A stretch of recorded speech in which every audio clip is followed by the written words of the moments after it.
Umuulan noon, lumulundong ungol ng tulirong panahon sa lungsod ng Baguio, isang hapon ng Agosto 1986. Nanuot sa buto ang walang hunos diling lamig, tumalab sa bawat nagsalabit na himaymay, lumalagos.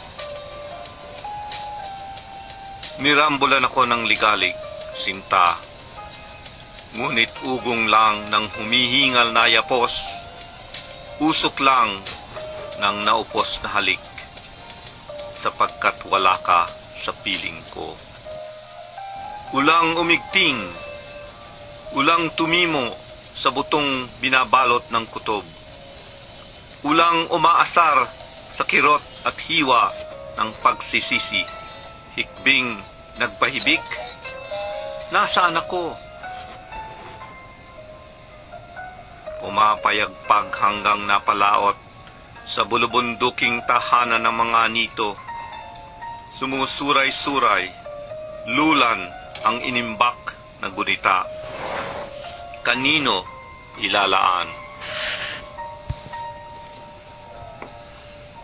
Naligaw sa nagkabuhol-buhol na lansangan ng kabihas ng plastik, dating teritoryo ng mga igorot na sinakop ng imperialismong mabagsik. Doon, hinagilap kita para luman ng manlalayag sa gubat ng ulan na unti-unting tumalunton ng landas.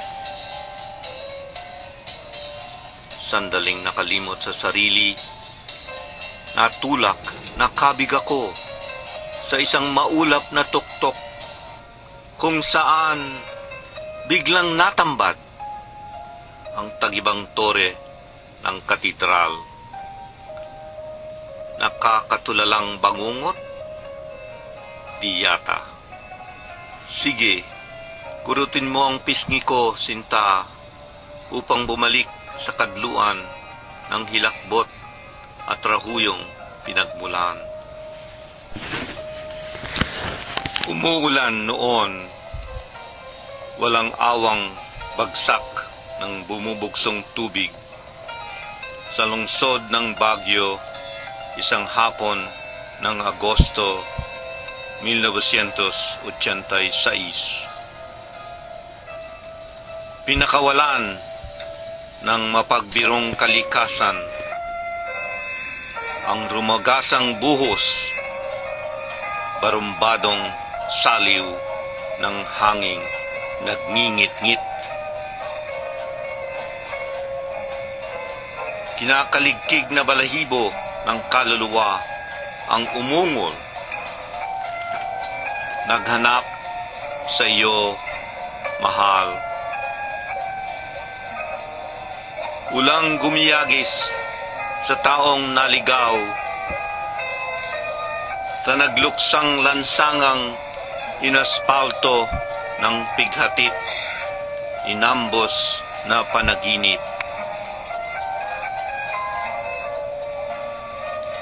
Sa gilid ng iyong natikom na labi, namilaylay ang ilan libong dalamhati na humati sa ating dalawa, lubog sa lagim ng walang pananagutan.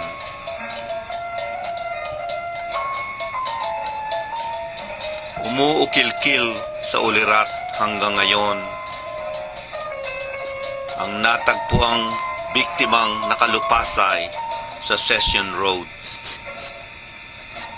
Katawang isinuka ng duguang matris ng lipunang haliparot. Sige, ulang masungit, ulang nanunukso ng patawad, inuhugasan ang isinumpang luwad na bumaklas sa maluhong hibo ng urik ng Petiburgis upang ipaghaganti si Makliing Dulag. Pinaliguan ang katawan ko ng ulang mabagsik, mahal. Habang tinatalunton ang liku-likong landas sa bundok mirador, pilit na nilulunok ang pait ng pagtitiis at asim ng pagkabigo upang doon salubungin ang timbulan ng ating pag-asa. Ay naku, makatang sampay bakod, konting timpi lang.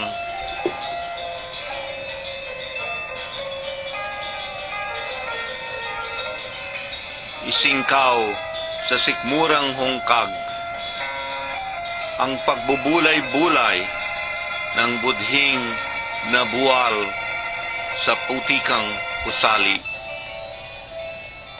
Nangangalap ng mumo sa pinagmulan.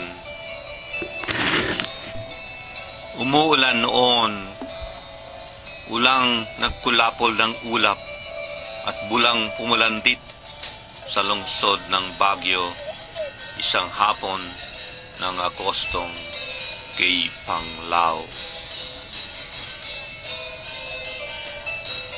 Ginimbal ng walang hiyang kulog ang panaginip ng mga igorot at pulot kata ng mga nagkalimatikang bagong kasal. Binulabog ng kidlat ang kapayapaang tumining sandali. Nagluwal ng duwende at paru-paro pagkabuwal ng diktadoryang Marcos, Estados Unidos. Alimpuyo ng buntong hininga sa panahong sakmal ng pangamba. Makulimlim sa plot ng agiw at anino, ang guni-guning nakalimutang humalakhak.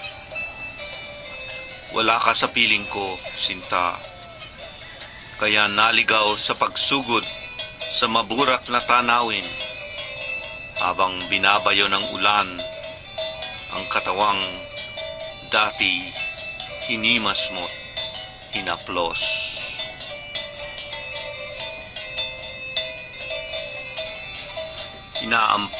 Inaalimpungatan ba ako? Saang bubong makikisilong ang ulilang nilalang?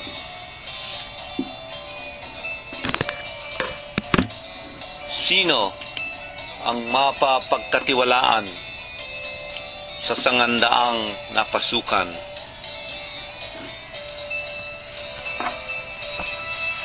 Nakadipang kaluluwang dinapuan ng takot, mahal, sa liblib na sulok ng Burnham Park, nasumpungan kita.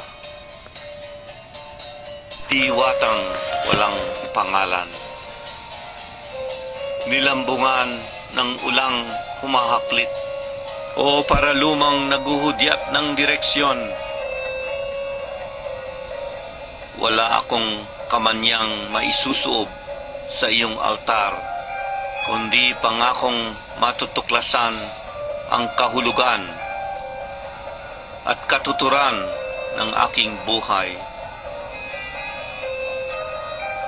sa bitak ng iyong talampakan.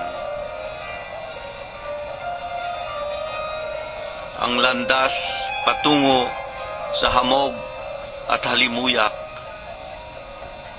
sa silahis at luwalhati ng pagbabagong buhay.